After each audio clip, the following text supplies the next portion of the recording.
So there were some homework questions I will quickly discuss. Calculate the cash flows from operating activities from the following balances. They have given you current assets. So it's a debtors, current asset.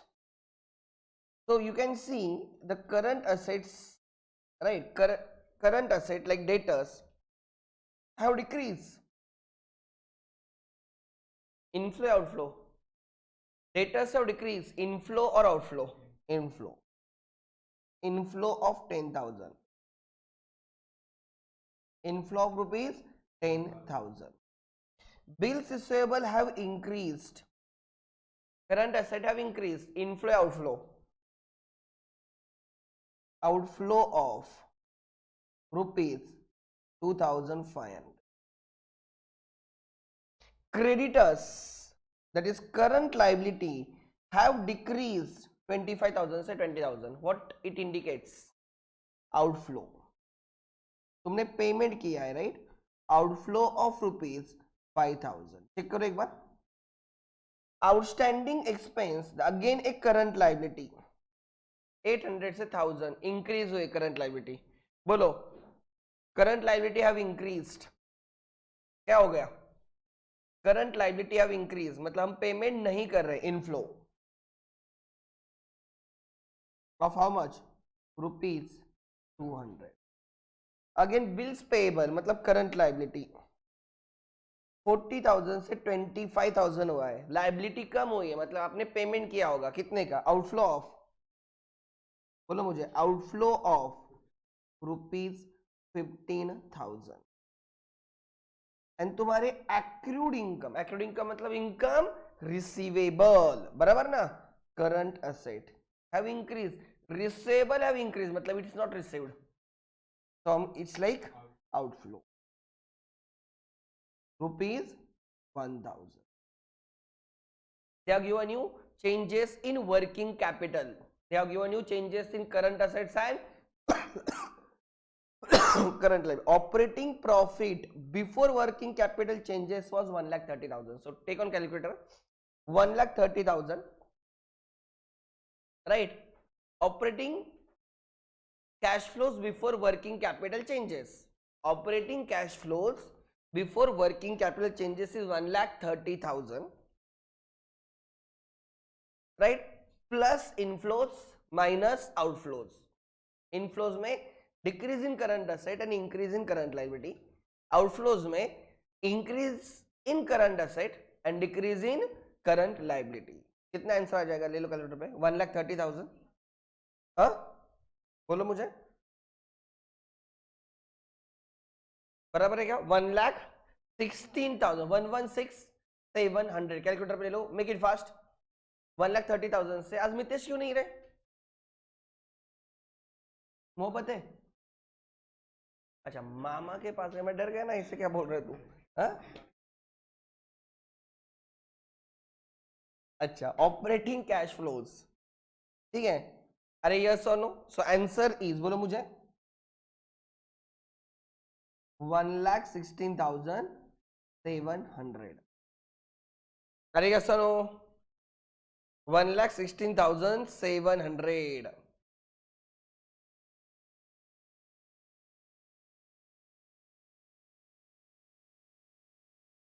$1,16,700. टिक करो. एक question था, बराबर, और answer is this 1,30,000. There are two inflows 10,000 and 200 शायद से, and बाकी outflows है. Cash flows from operating activities is 1,16,700. I hope this is the answer. Clear है? नेक्स्ट, आगे. उसके बाद क्वेश्चन नंबर 6 हुआ. और कौन सा है, बोलो मुझे. 6 के बाद कौन सा है? 7 है क्या? 6B भी है? Oh my God.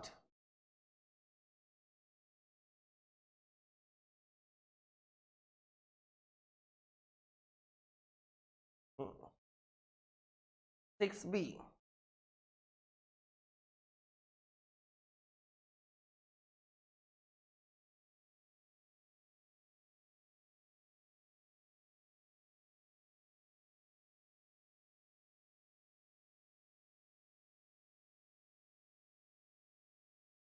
6b.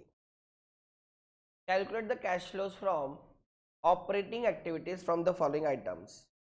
Operating profit before working capital changes is 1,50,000. ठीक है. Trade receivables have increased. Trade receivables have increased. मुझे बोला outflow of 36. Inventory have decreased. Inflow of 20,000. Prepaid expenses have increased. Outflow of 5,000. Accrued income receivable have decreased. Receivable have decreased मतलब received. Trade payables liability have increased. Payables have increased मतलब paid नहीं किया है मतलब inflow है 40,000. Paid नहीं हुआ है मतलब inflow की तरह देखने का है उसको. Outstanding expense have decreased मतलब तुमने payment किया है. Income received advance have decreased. Liability have decreased. Outflow 1,000. Check करो बराबर. अरे ऐसा नो तो ढूंढो आंसर कितना आ रहा है. चलो जल्दी. 1,50,000 is operating cash flows before right working capital changes. Make it fast. कितना आंसर आ रहा है? 1 lakh. Answer is 1 lakh exact 64,000. Confirm करो एक बार. ले लो कैलकुलेटर पे जिन्होंने सॉल्व नहीं किया है. ऑनलाइन वाले किया क्या होमवर्क गलती से? 1,64,000. यस और no? This was the question. Cash flows from operating activity 1,50,000 है. इनफ्लोज में 20,000, 2,000 एंड 4,000 है. आउटफ्लोज में 36,000, 5,000, 6,000 एंड 1,000 है. तो your answer is 1,64,000. Madam homework ही नहीं किया बराबर.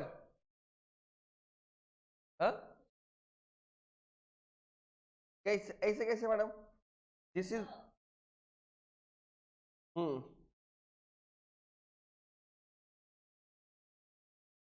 समझा वो उसमें मिस हुआ होगा. Question number 7.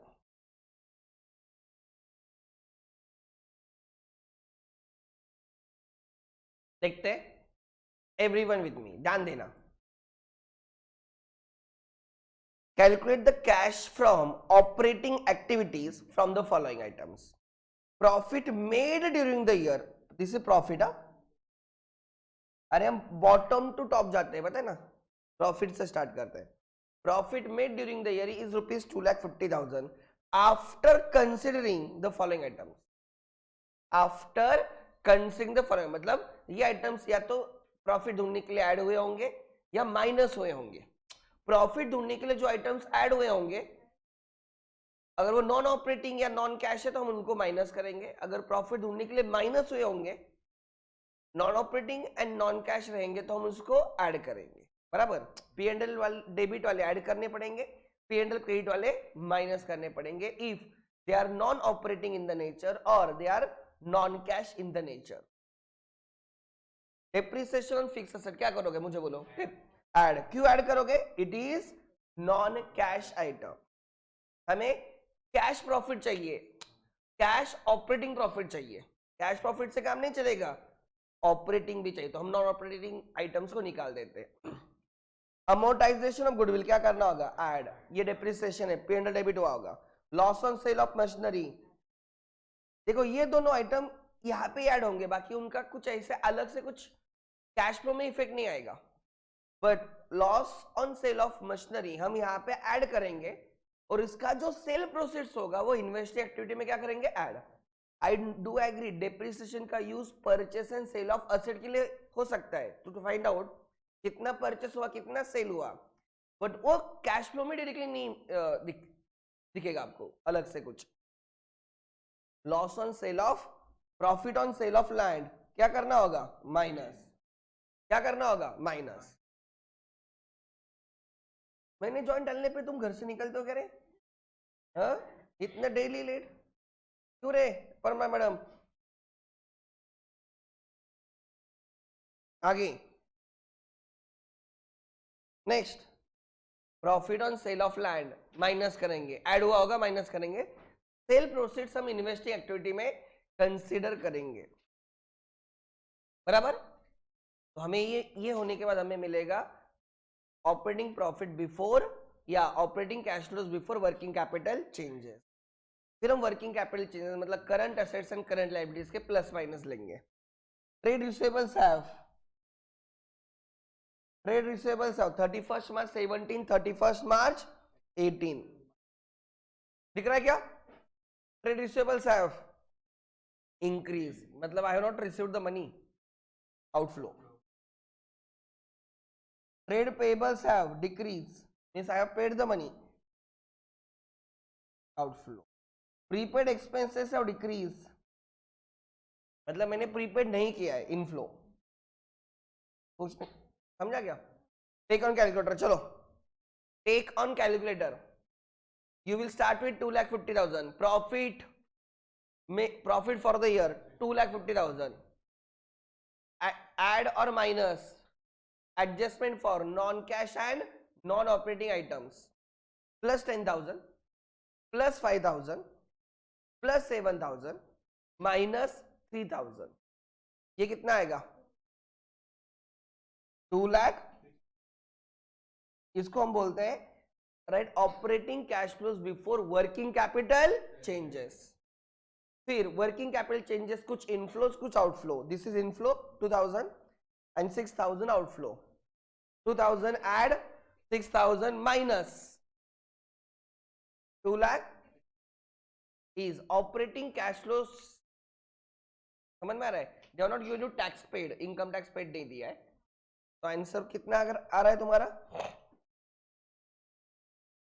चेक करो। adjustments for non cash and non operating activities perfect, depreciation, amortization, loss on sale of machinery, profit on sale of machinery, इसको बोला जाएगा cash flows from right, cash flows from operating activity before working capital changes. Then you will do the adjustment for working capital changes. Overall उसका 4,000 का outflow है, तो your answer will be 2,65,000 right. This is cash flows from operating activity. अगर income tax paid दिया होता तो वो भी हम माइनस करते हैं as a operating activity outflow बोल के, बट वहां पे कुछ लिखा नहीं है। Good Shravani, 2,65,000। I hope this is clear. Simple है ना क्वेश्चन या डिफिकल्ट है? नेक्स्ट, सेवंथ हुआ राइट। सेवन के बाद कौन, सेवन के बाद क्या है? 8। मैंने 10 तक दिए थे शायद से ना, 11 थे। वो सब सिंपल क्वेश्चंस थे, ऑनेस्टली डिफिकल्ट नहीं है वो।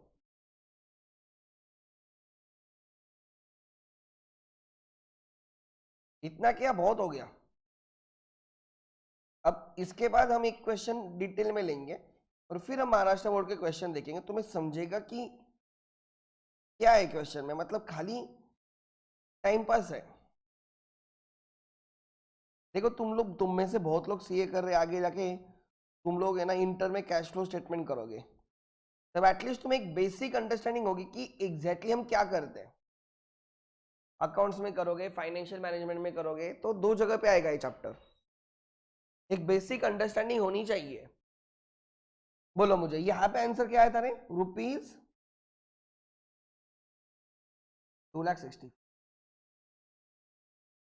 अरे यस और no? Question number 8। On 31st March 2018, you can see the Ramesh and company indicated a profit of 1,25,000 after considering the following items. Depreciation on building मुझे add back करना होगा, depreciation of plant and machinery मुझे add back करना होगा, amortization of goodwill मुझे add back करना होगा, gain on sale of machinery मुझे माइनस करना होगा।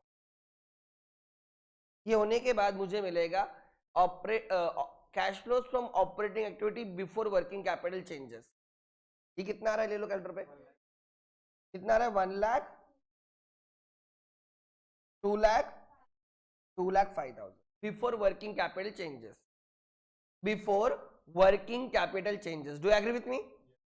फिर trade receivables have decreased, so inflow of 10,000. In उल्टा देखना है, उल्टा देखना है, ठीक है. Have increased, outflow of 10,000. Purchase case का मतलब मैंने, बराबर ना. Then inventory मतलब closing stock has decreased, मतलब बेचा है तुमने. Inflow of 6,000. Cash in hand, ये तुम्हारा मेन आंसर होता है. ये क्या होता है? Main answer. ये ऑपरेटिंग एक्टिविटी में नहीं लेना है, यहां पे तुम्हारा कैश फ्लो टैली होता है. Ignore this item. आगे ट्रेड पेबल्स हैव इंक्रीज. 2,000 तुमने पेड नहीं किए, इनफ्लो. पे नहीं किए, लाइबिलिटी बढ़ रही है, इनफ्लो. पैसे नहीं जा रहे ना बाहर, मतलब inflow. Expenses payable have decreased. Liability have decreased. Oh my God, outflow. And overdraft you have to ignore. क्यों? Overdraft finance activity. ओवरड्राफ्ट कौन सा एक्टिविटी होता है? Financing activity. आप बोलो सर ओवरड्राफ्ट तो करंट लायबिलिटी है, but it's consider as a part of OD. क्यों यूज करते हो? अगर जब भी पैसे की जरूरत होगी तब तुम यूज करोगे OD, otherwise you will not go for the OD. बराबर. तो ले लो कैलकुलेटर पे 2,05,000 माइनस 10,000. पहले ये नेट कितना आ रहा है? 15.7 नहीं 8, 7,000 निगेटिव आ रहा है मुझे शायद से. ये 7,000 निगेटिव आ रहा है, आउटफ्लो 7,000 आ रहा है. तो 2,05,000 माइनस 7, 1,98,000. चेक करो, 1,98,000. अरे यस नो, 1,98,000. गुड.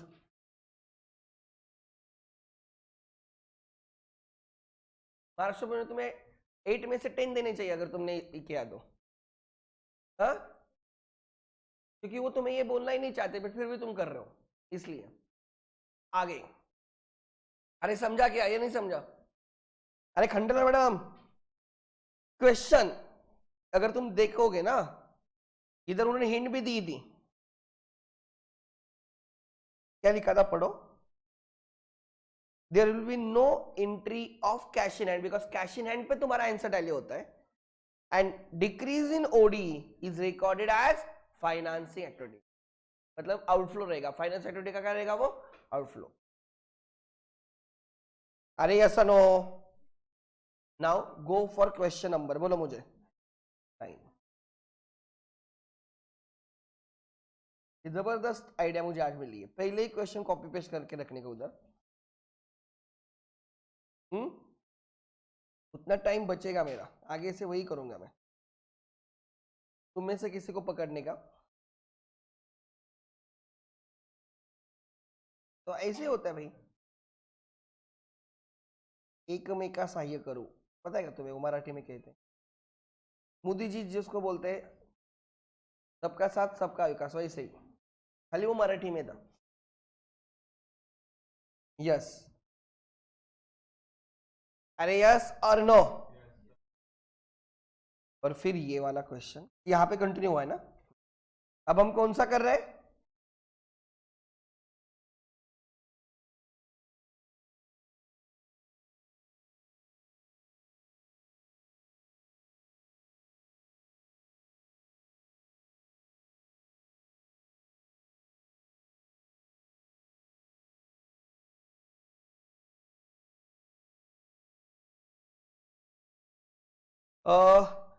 इसका आंसर क्या था हमारा? बोलो मुझे आंसर.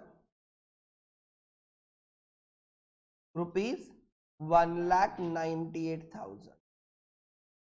अरे यस नो, ₹1,98,000. परफेक्ट. आगे question number 9. Narula limited earn profit of 2 lakh after charging, और चार्जिंग मीन्स डेबिटिंग. मैंने सीखा है तुम लोग, चार्जिंग मीन्स और क्रेडिटिंग. क्रेडिटिंग को सर डिस्चार्जिंग नहीं बोलते क्या मैडम? ऐसे नहीं होता है. चार्जिंग मतलब debiting, expenses are charged and crediting. ठीक है मैडम, कुछ भी मत बोलना अपना इंग्लिश सर में कॉन्वेंट की होता है। चार्जिंग का अपोजिट डिस्चार्ज, डिस्चार्जिंग होता है, अनचार्जिंग क्या होता है? डिस्चार्ज्ड। ऐसे नहीं मैडम, हर जगह पे नहीं होगा इंग्लिश। ठीक है,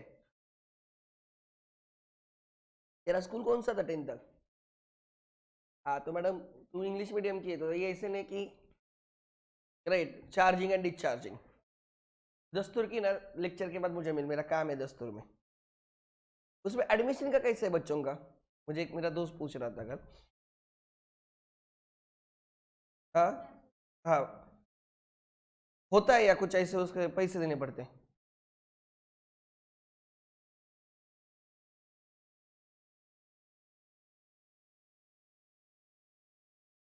अच्छा, बट होते हैं, मिलते हैं ना बाहर, ऐसे कुछ नहीं ना कहीं? चलेगा। मैंने बोला मैं इंक्वायरी करता हूँ क्या है, मुझे बच्चे रहते हैं बोले दस्तूर के, बट उनको पूछना पड़ेगा। ठीक है, अरे या सुनो,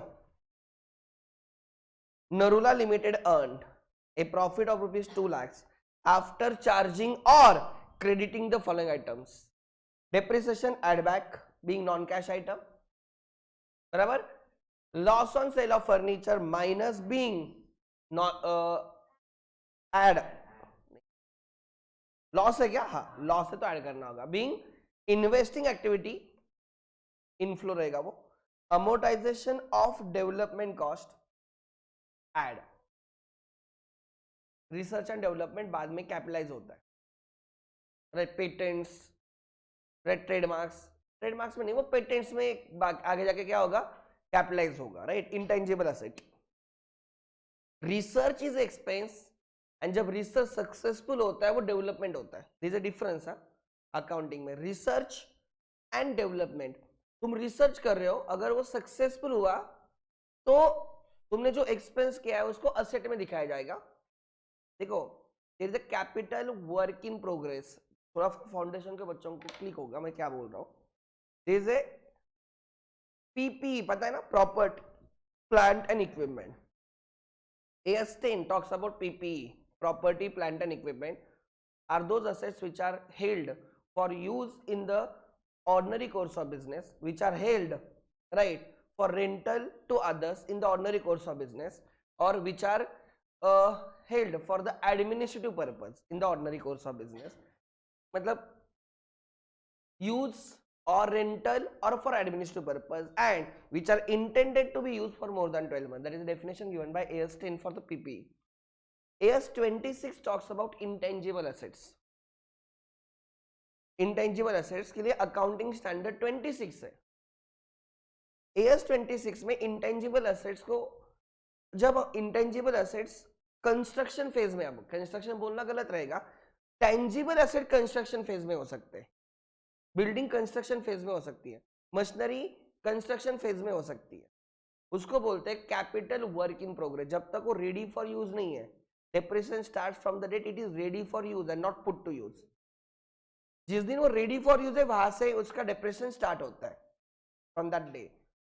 तो you are constructing the building for office use, वो 3, 4, 5 साल लग रहे हैं, उस फेज में जो भी एक्सपेंस हो रहे they are debited to capital work in progress account. Entry आती है bank capital work in progress account debit to cash bank. समझ में आ रहा है? तो वो हम capital work in progress account को डेबिट करते रहते हैं, एंड जब वो बिल्डिंग कंप्लीट होगी, एंट्री होगी building account debit to capital work in progress. Capital work in progress close होके बिल्डिंग बन जाएगा एंड डेप्रिसिएशन स्टार्ट होगा। Depreciation to building every year. वैसे ही जब intangible assets are under development stage, right, उस तब पहले रिसर्च फेज होता है, बाद में डेवलपमेंट फेज होता है। रिसर्च अगर सक्सेसफुल हुआ तो ही हम उसको कैपिटलाइज करते हैं, मतलब उसको असेट में दिखाते हैं। अगर रिसर्च फेल हुआ, पूरा का पूरा P&L को डेबिट होता है। तो research expenses are expenses, development expense एक बार रिसर्च सक्सेसफुल हुआ तो ही वो डेवलपमेंट स्टेज में जाएगा, इट इज असेट। तो यहाँ पे क्या बोला उन्होंने? अमोर्टाइजेशन ऑफ डेवलपमेंट कॉस्ट, मतलब जो इंटेंजिबल एसेट है उसको वो क्या कर रहे हैं? डेप्रिसिएट कर रहे हैं। तो P&L को डेबिट हुआ है, that will be added back. समझ में आ रहा है क्या? Provision for doubtful debts debit हुआ है तो ऐड करना होगा, जैसे increase in RDD, provision is non cash item, add. Provision for tax add करना होगा, प्रोविजन फॉर टैक्स नहीं आउटफ्लो है, टैक्स पेड आउटफ्लो है तो वो माइनस होना चाहिए, टैक्स पेड माइनस करेंगे। ट्रांसफर टू रिजर्व्स ऐड, अरे जो नेट प्रॉफिट आया होगा वो रिजर्व्स में ट्रांसफर करके आया होगा ना, तो transfer to reserve add back करना होगा, बराबर क्या? तुम नहीं किया है? ट्रांसफर टू रिजर्व माइनस हुआ होगा तो ऐड बैक करना होगा, क्यों?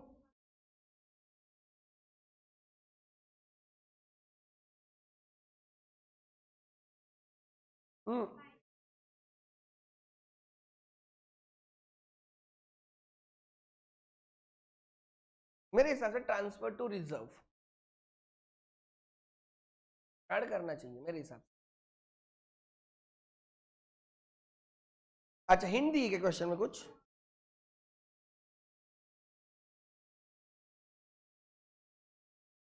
एक सेकंड मैं आपको बोलता हूँ किधर है वो क्वेश्चन, मैंने ये क्या किधर है?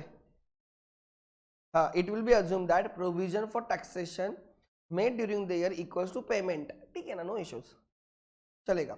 एक्चुअली मैं समझाता हूँ क्या है, एक सेकंड रुको, ठीक है। तुम्हें ट्रांसफर टू रिजर्व का दिक्कत है ना, मैं समझाता हूँ, don't worry. Gain on sale of machinery क्या होगा पहले ये तो बोलो, माइनस, ये तो गारंटीड है,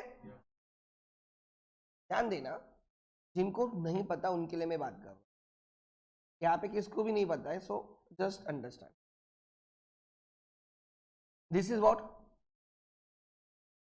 कोई बोल सकता है what is this? P and L appropriation, ऊपर का पोर्शन पी एंड एल है, नीचे का portion P and L appropriation. Actually 12th में होना चाहिए था पी एंड एल अप्रोप्रिएशन, बहुत सारी चीजें इजी हो जाती। This is P and L appropriation account, ध्यान देना मैं क्या बोल रहा हूँ, this is P and L account and नीचे का पोर्शन होगा कौन सा, P and L appropriation account.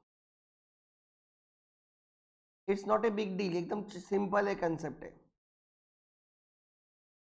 P and L appropriation मतलब आप प्रॉफिट को कैसे डिस्ट्रीब्यूट करने वाले हो पार्टनर्स के बीच में, आप कितना इंटरेस्ट ऑन कैपिटल देने वाले हो, आप कितनी सैलरी देने वाले हो, कितना रिजर्व्स में ट्रांसफर करने वाले हो, और बाकी प्रॉफिट आप पीएसआर में बांटने वाले हो, वो होता है P and L appropriation, distribution of profit. अब ध्यान देना, उनके हिसाब से वो बोल रहे कि Narula limited earn a ₹2 lakh profit, two profit net profit, उन्होंने 2 लाख रुपए का प्रॉफिट कमाया है, do you agree with me? Profit इस साइड आता है क्लोजिंग, फिर वो कैपिटल में डिस्ट्रीब्यूट होता है, याद है ना? आफ्टर चार्जिंग और creating following items, fix depreciation किधर रहेगा, पी एंड एल को डेबिट रहेगा, to depreciation on fixed assets, वो यहां पे डेबिट होगा, कितना है बोलो मुझे, 25,000। उसके बाद क्या है, टू, वो भी पी एंड एल को डेबिट होगा, loss on sale of furniture, कितना, 3,000, पी एंड एल को डेबिट होगा ना कि अप्रोप्रिएशन को। उसके बाद क्या है, अमोर्टाइजेशन ऑफ डेवलपमेंट कॉस्ट, वो पी एंड एल को डेबिट होगा, अमोर्टाइजेशन कितना, ये expenses are called as charged, they are called as charge. जो पी एंड एल को डेबिट होते हैं उनको बोलते हैं चार्जेस, उनको क्या बोलते हैं, एक्सपेंसेस, क्या बोलते हैं, expenses, try to understand.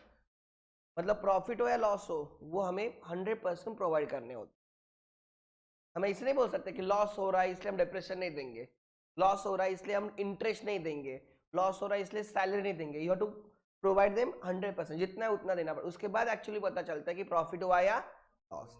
These are also called as items above the line, above the line, इस लाइन के ऊपर, एप्रोप्रिएशन के लाइन के ऊपर, उनको बोलते हैं चार्ज अगेंस्ट प्रॉफिट, क्या बोलते हैं, चार्ज अगेंस्ट प्रॉफिट। आगे उसके बाद provision for doubtful debts, provision for doubtful dates,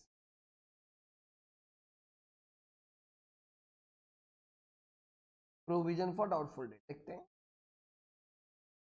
RDD is also charge against P&L को डेबिट होता है टू आरडीडी कितना रे 2400 ओके। उसके बाद बोलो मुझे, तो यहां पे रहेगा two provision for tax is also P&L item कितना 40,000। उसके बाद बोलो मुझे, ट्रांसफर टू जनरल रिजर्व इधर रहता है, पी&एल अप्रोप्रिएशन का आइटम होता है। ट्रांसफर टू जनरल रिजर्व कितना, अगर प्रॉफिट होगा तो ही ट्रांसफर करोगे ना रे। अरे रिजर्व में कब जाएगा, इफ लॉस होगा तो रिजर्व में कैसे ट्रांसफर करोगे रे। रिजर्व में कब ट्रांसफर होगा, व्हेन यू हैव प्रॉफिट। उस प्रॉफिट का कोई पार्ट आप रिजर्व में ट्रांसफर, मतलब ध्यान देना प्रॉफिट है तो ही आइटम ये P&L appropriation is only and only if there is a profit. If there is a loss, there is no appropriation.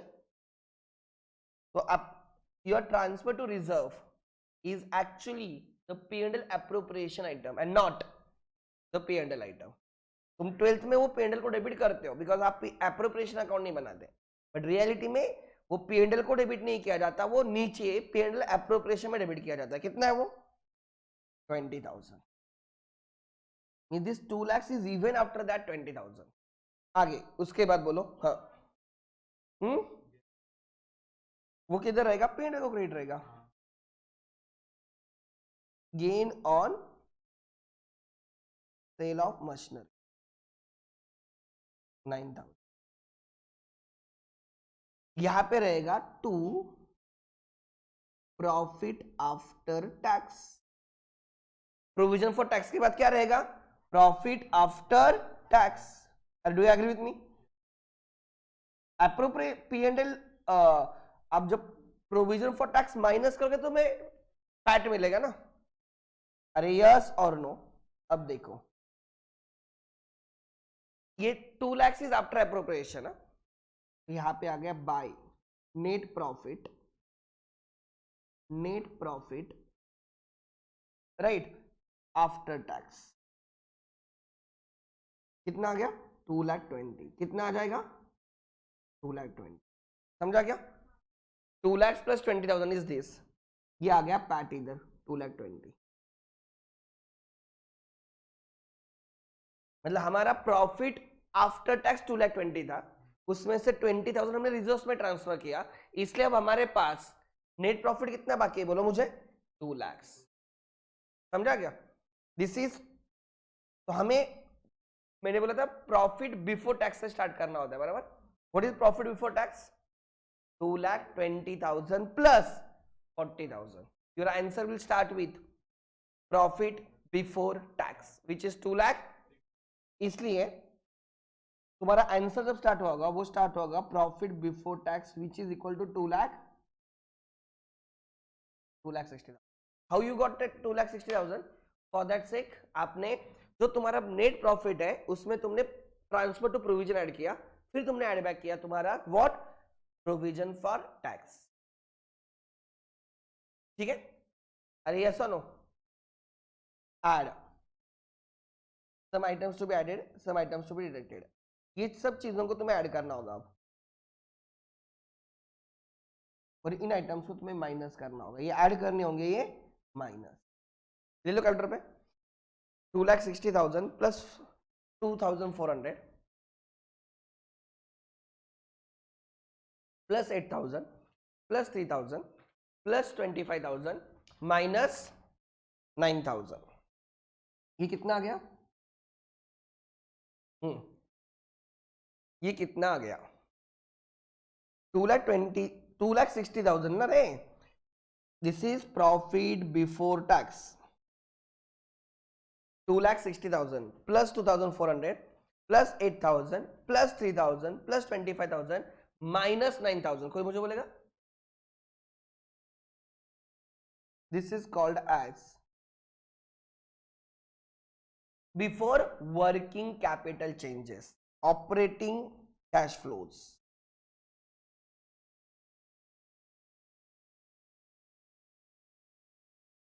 Before working capital changes,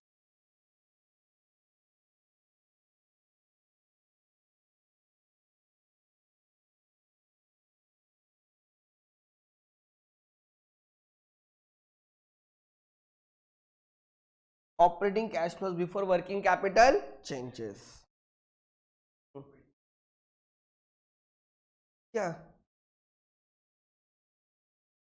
हाँ, मैंने तुम्हें नेट प्रॉफिट बिफोर टैक्स बोला है ना। Before tax is 2,60,000।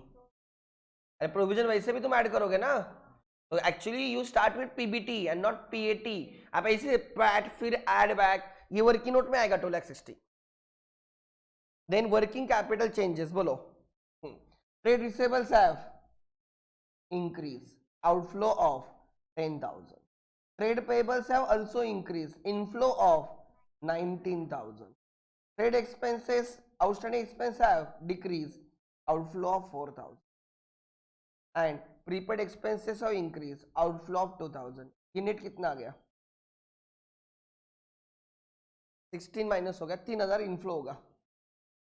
3,000 क्या है? Inflow. 292,400। And उनके हिसाब से जितना प्रोविजन फॉर टैक्स है उतना ही टैक्स का पेमेंट हुआ है। तो टैक्स का पेमेंट कितना हुआ होगा? प्रोविजन फॉर टैक्स कितना था? 40,000। तो minus income tax paid 40,000। Therefore, this is less income tax paid। ये एजम्पशन लिया उन्होंने, क्या फर्क? नहीं लिया, अगर नहीं लिया तो ठीक है ना, तुमने एज्यूम किया कि नहीं पेड हुआ है, उसमें क्या बड़ी बात है? ठीक है, बोलो।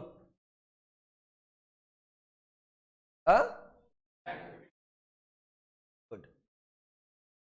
2 लाख। उन्होंने कितना आंसर दिया है? समझा क्या?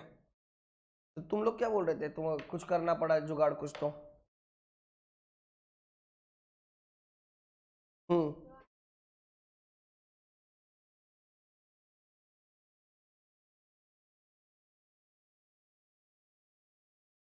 ऐसे कैसे? मैंने ऐड किया है ना, मैंने ऐड ही किया है। How I got 2,60,000? मैंने बोला net profit before tax, sorry net profit plus 20,000 plus 40,000, ये तो आया मेरा। How get I got that 2,60,000? 2 lakhs plus 20,000 transfer to reserve plus provision for tax is my 2,60,000।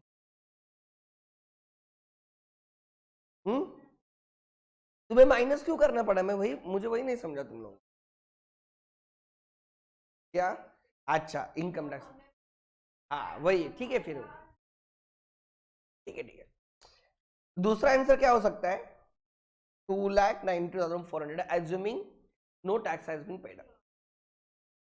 ठीक है, दूसरा आंसर हो सकता है 2,90,400 assuming tax is not paid. उन्हें बोला जितना प्रोविजन है उतना ही पेमेंट हुआ।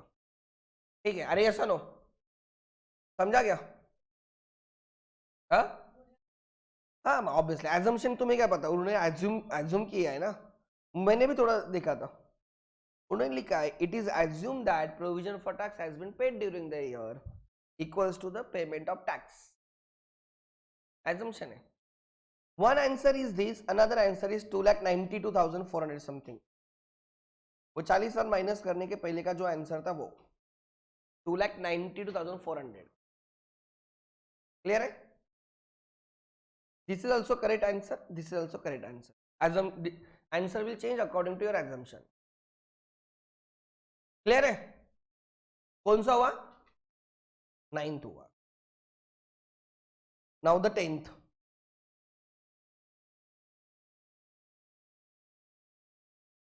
और उसके बाद 11th, right?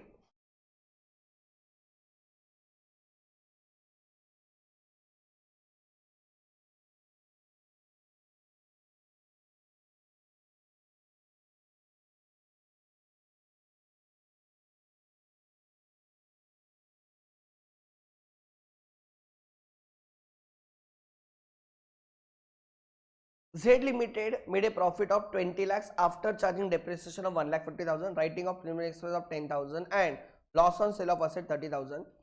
The other information is available. ले लो कैटर पे 20 lakhs plus 1,50,000 plus 10,000 plus 30,000. ले लो कैटर पे चलो 20 lakhs plus 1,50,000 plus 10,000 plus 30,000. P&L को जो डेबिट हुए वो ऐड बैक कर लिए. कितना 21,90,000. At the end of the year, trade payable showed increase of 45,000. Inflow, liability increase हो रही है, inflow plus 45,000. Trade receivable showed increase, outflow, asset increase हो रही है, मतलब पेमेंट है या पैसे नहीं मिल रहे, दोनों में से एक 53,000 outflow. Prepaid expenses show decrease, inflow 2,000. Add outstanding expenses paid हुए डिक्रीज हुए, आउटफ्लो 10,000. Calculate the answer. कितना 21 lakhs. टाइम पास था. अरे ऐसा नो.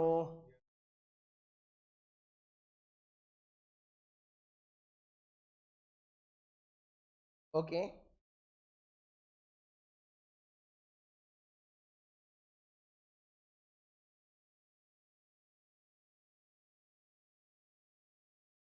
बराबर 21,74,000. The last question, question number 11. Last question, question number 11. Correct start. Good. 11th.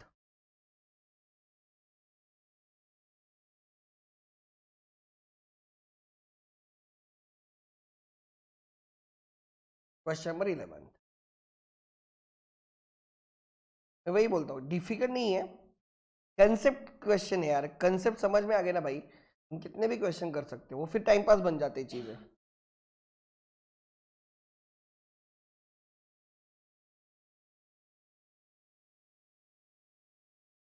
Now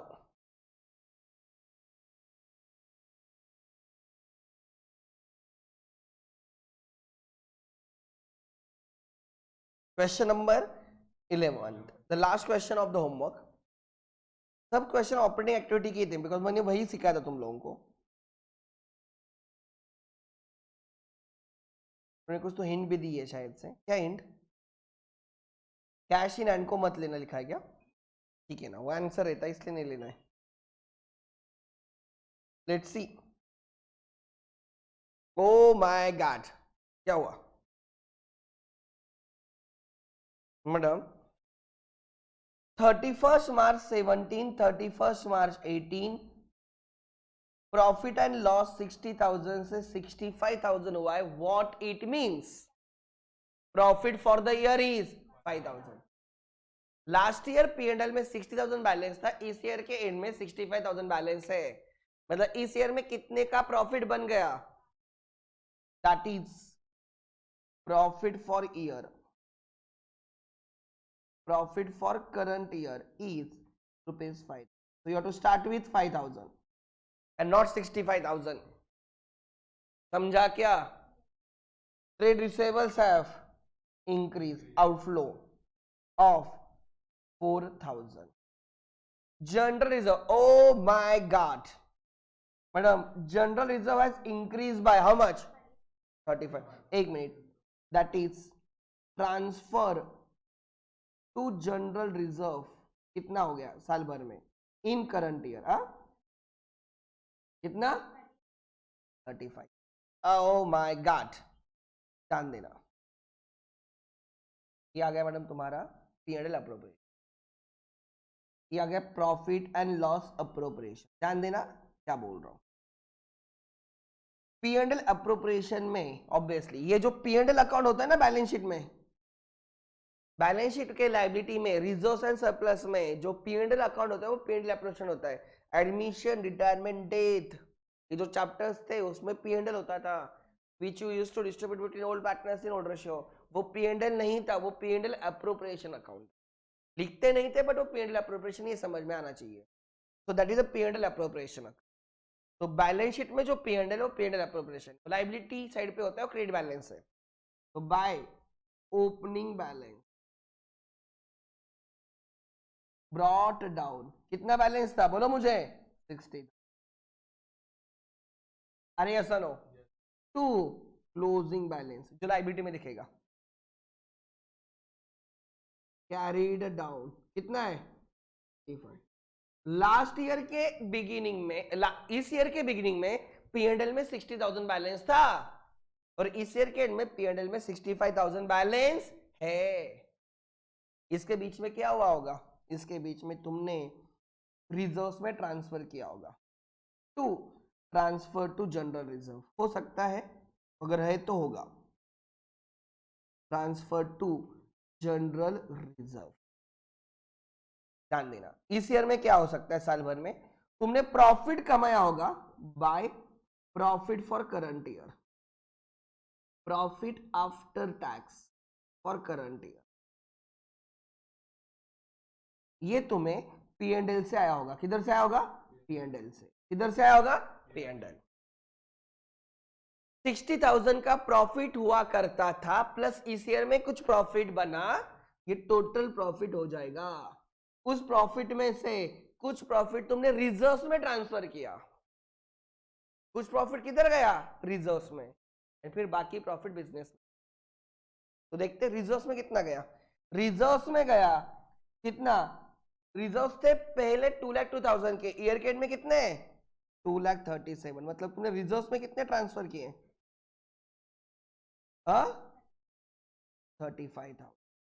reserves में transfer हुआ 35,000.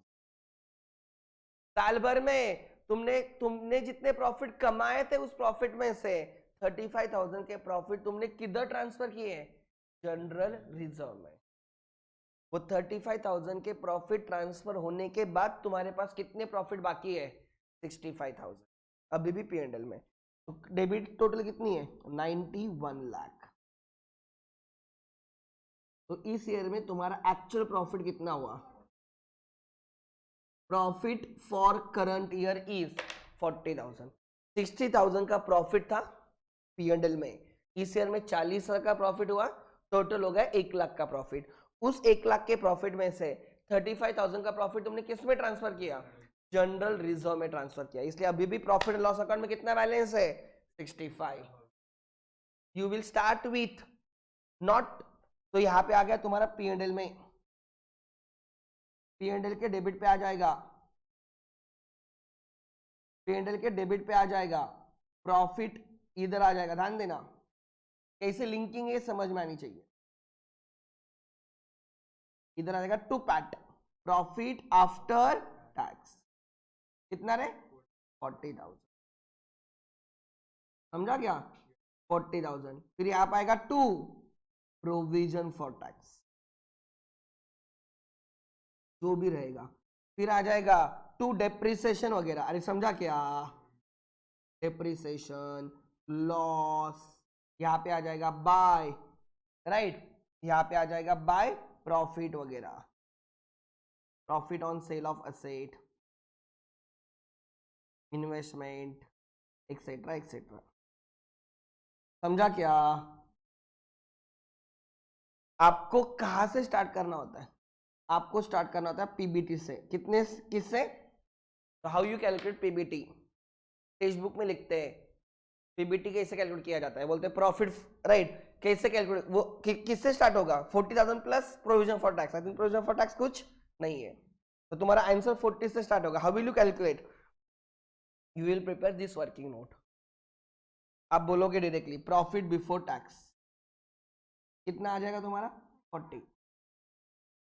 Profit before tax is 40,000 madam.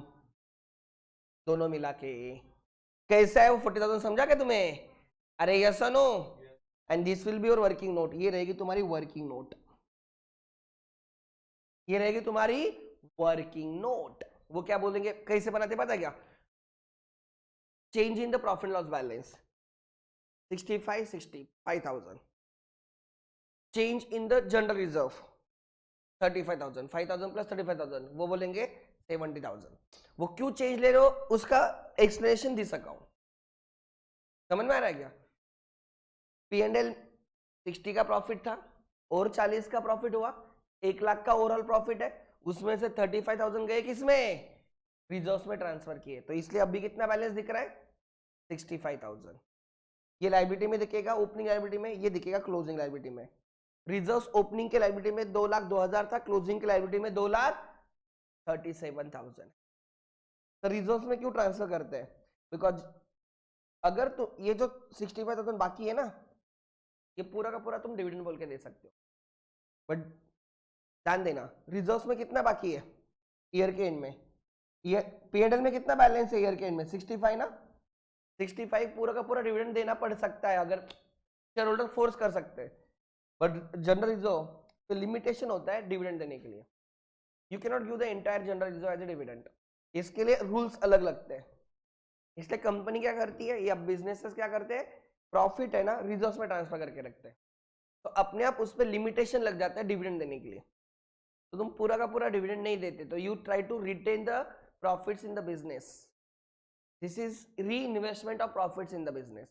इस 65,000 का आप पूरा का पूरा डिविडेंड दे सकते हो, उसमें कोई लिमिट नहीं है पूरा का पूरा, बट अब 2,37,000 ये भी प्रॉफिट ही है ना, बट P&L अप्रोप्रिएशन में नहीं, वो जनरल रिजर्व में, उस पर लिमिटेशन लग जाता है, रूल्स लग जाते हैं, इसलिए कंपनी सेफर साइड पे जनरल रिजर्व में वगैरह पैसे ट्रांसफर करके रखती है। क्या है, P&L में रखो अकाउंटिंग के लिए या जनरल रिजर्व में रखो, रूल्स अलग अलग है ना, समझ में आ रहा है? तो वो your answer will start with profit before tax, वही है, बाकी कुछ भी नहीं है, ठीक है, प्रॉफिट बिफोर टैक्स। तो इन दोनों से मुझे प्रॉफिट बिफोर टैक्स मिल गया, समझा क्या? Profit and loss, appropriation balance and general reserve से। ट्रेड रिसीवेबल में आउटफ्लो है बराबर, salary outstanding has increase decrease, मतलब पेमेंट है कितने का? 18,000 का पेमेंट है, कितने का? 18,000। वेजेस प्रीपेड 2,000 का पेमेंट है, गुडविल राइट ऑफ होगा 10,000 का, ये एडबैक होगा, ये आंसर में नहीं आएगा कैश एम आई माइनस, तो यहाँ पे आ गया ये प्लस गुडविल रिटर्न ऑफ।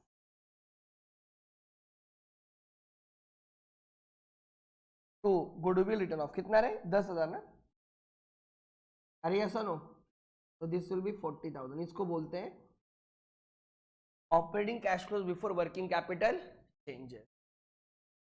50,000 बराबर ना, कितना before working capital changes? 50,000। Then inflow minus outflow, working capital changes, working capital changes कितने ओवरऑल बेसिस में? 4,000 निगेटिव, 18,000 निगेटिव, 2,000 निगेटिव, 10 सब निगेटिव ही है, बोलो कितना overall? 4,000, 4,000 negative, 18,000 negative, then 2,000 negative, then एक और था ना मैडम 10 गुडविल राइट ऑफ है वो, ठीक है। वर्किंग कैपिटल चेंजेस निगेटिव है कितना? 24, तो 50,000 minus 24,000 how much? Therefore cash flows from operating activity before income tax paid, income tax paid कुछ दिया नहीं है, तो आंसर इज 26,000। समझा क्या कैसे किया उन्होंने? समझा तो अच्छी बात है, नहीं समझा तो चलता है, कोई दिक्कत नहीं, पर ये समझ में आना चाहिए कि भाई P&L they have given you two balances, एक P&L का बैलेंस दिया, जनरल रिजर्व का बैलेंस दिया। अरे जनरल रिजर्व का बैलेंस इंक्रीज क्यों हुआ है? बिकॉज P&L का कुछ बैलेंस उसमें ट्रांसफर हुआ है। अरे समझा क्या? और P&L अप्रोप्रिएशन अकाउंट यही होता है, इससे ज्यादा कुछ नहीं होता है। बाय बैलेंस ब्रॉट डाउन, पहले वाली प्रॉफिट, इस ईयर में कितना प्रॉफिट कमाया, उसमें से रिजर्व में कितना ट्रांसफर किया, इसलिए क्लोजिंग में कितना बैलेंस बाकी है। समझा क्या? अरे यस और नो, अरे यस और नो।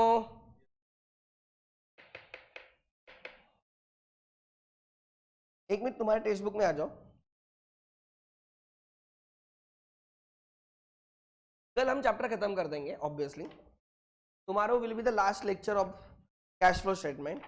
मैंने बहुत डिटेल में डिस्कस किया, ऑनेस्टली इतनी डिटेल में तुम्हारे सिलेबस में नहीं है, बट क्या होता है ना, जब तुम इंटर वगैरह कभी आगे जाके करोगे तो ये नहीं बोलना चाहिए कि सर ने नहीं सिखाया था। यस मैंने बहुत डिटेल में चीजें ली है। अब तुम तुम्हारे जाए तो दोस्तों से जाके बाहर बात करो, उनको उतना भी नहीं आता होगा क्योंकि कोई सिखाता भी नहीं। यस,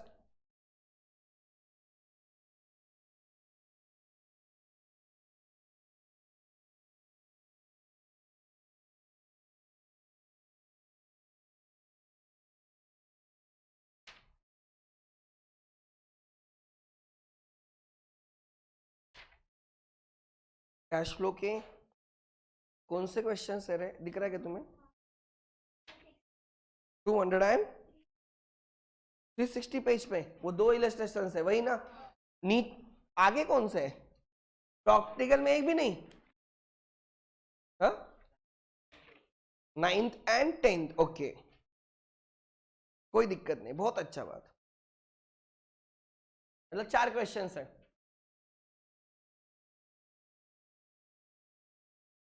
लेट मी चेक, एक सेकंड, माई का वो बुक ले उधर। एक सेकंड,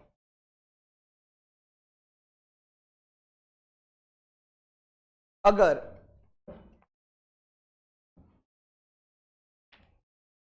कंसिडरिंग टाइम लिख लेना यहां पे, फॉर योर इंफॉर्मेशन, ठीक है?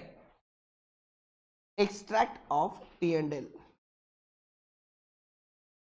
Extract of income statement. मेरा लेक्चर है उधर बाजू में, ठीक है? मैं उनको 5 मिनट लेट कर सकता हूँ, सर को लेट ही होगा, ठीक है? मैं चेक कर रहा था, नहीं मैं एक्सटेंड कर सकता हूँ बट एक लिमिट तक कर सकता हूँ, मेरा प्रॉब्लम वो है। मेरा दूसरा लेक्चर नहीं होता तो मैं कब तक भी लेता। Yes, extract of income statement, क्योंकि उनको मैं वेट करना मुझे ठीक नहीं लगता। इनकम मतलब I am talking about, right? Suppose this is, तो यहाँ पे आ गया तुम्हारा टू ग्रॉस प्रॉफिट, क्या आ गया? ग्रॉस प्रॉफिट, बराबर। यहाँ पे आ जाएगा by gross profit,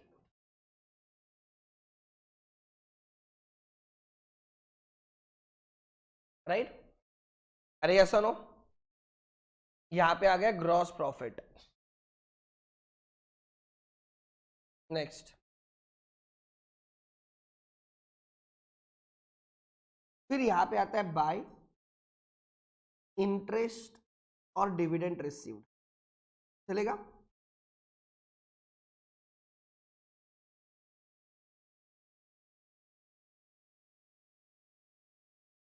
bye rent received, कल ही देखा था हमने, रेंट रिसीव्ड, रेडी रखो उधर का, by rent received,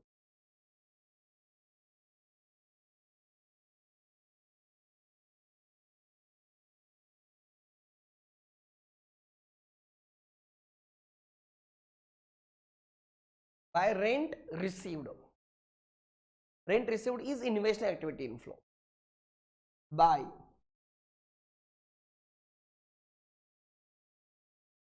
profit on sale of investments और फिक्स्ड असेट, ठीक है? To to depreciation and amortization,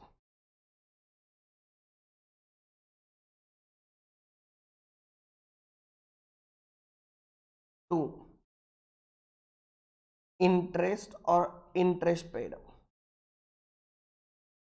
तो dividend paid always, dividend paid कभी भी पीएनएल में नहीं आता है, डिविडेंड पेड कभी भी पीएनएल में नहीं आता है। Dividend paid there is AS4 and AS5, accounting standard 4 और अकाउंटिंग स्टैंडर्ड 5 उसके ट्रीटमेंट के बारे में अलग बात करते हैं, ठीक है? To loss on sale of investment and fix asset, to RDD, increase in RDA, to provision for tax. Oh my god.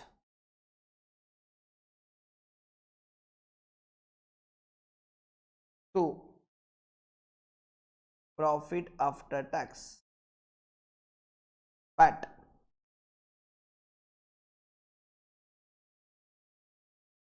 And ये पैट ट्रांसफर किया जाएगा कौन से अकाउंट में? P&L appropriation account. तो P&L अप्रोप्रिएशन अकाउंट एक्सटेंड होके बन जाएगा.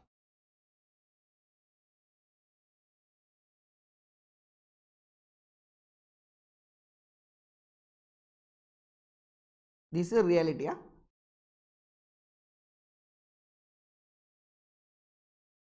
P&L appropriation account.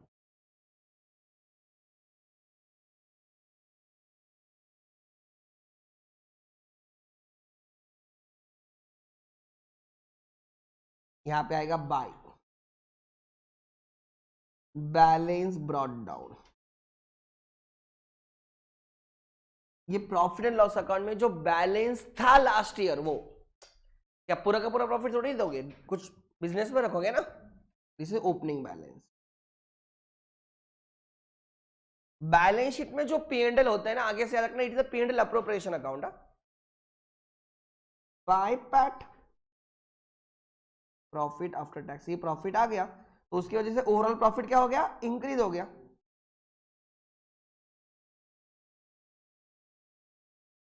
Overall profit क्या हो गया? इंक्रीज. बराबर ना? ओवरऑल प्रॉफिट क्या हो गया? Increase. 2 transfer to reserves. Reserves increase हो जाएंगे, बन जाएंगे.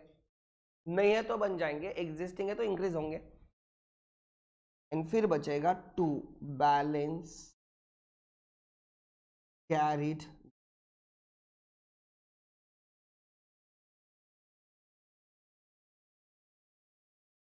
ये लायबिलिटी में दिखेगा. अरे बराबर क्या, ये क्लोजिंग बैलेंस होगा. रिजर्व एंड सरप्लस में दिखेगा वो लायबिलिटी में.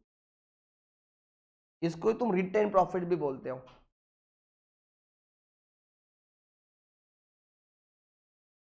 इन दोनों के एडिशन को हम बोलते हैं पीबीटी. तो हमारा क्वेश्चन किससे स्टार्ट होने वाला है? पीबीटी से. तो पीबीटी ढूंढने के लिए तुम क्या करोगे? आप closing balance plus transfer to reserve, right. ये तुम्हारा यहाँ पे बैलेंसिंग फिगर रहेगा, राइट. यहाँ पे वो बैलेंसिंग फिगर रहेगा, राइट ना. वो नहीं दिया होगा तुम्हें, उन्होंने तुम्हें P&L का बैलेंस दिया होगा, P&L अकाउंट का, और रिजर्व्स का बैलेंस दिया होगा, opening reserve, closing reserve, opening profit loss, closing profit loss. तो वहां से तुम्हें मिल जाएगा क्या? How will you calculate transfer to reserve? Closing reserves minus opening reserve. अरे समझा क्या? तुम्हारे पास ये वैल्यू होगी, ये वैल्यू होगी, ये वैल्यू होगी, तो तुम्हारी ये वैल्यू मिल जाएगी. तो ये वैल्यू मिल गई, फिर प्रोविजन फॉर टैक्स ऐड करोगे and you will do the answer. समझा क्या? अरे यस और नो? कल हम इसको और डिटेल में डिस्कस करेंगे. मैं थोड़ा और क्लैरिटी देने का ट्राई करूंगा. जितना तुम्हें समझ में आता है उतना डाइजेस्ट करो, क्योंकि आज नहीं तो कल ये डाइजेस्ट करना पड़ेगा. ठीक है?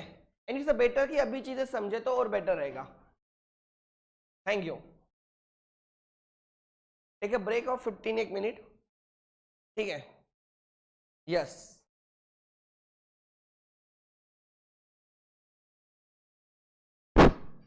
सर निकले, आ जाएंगे.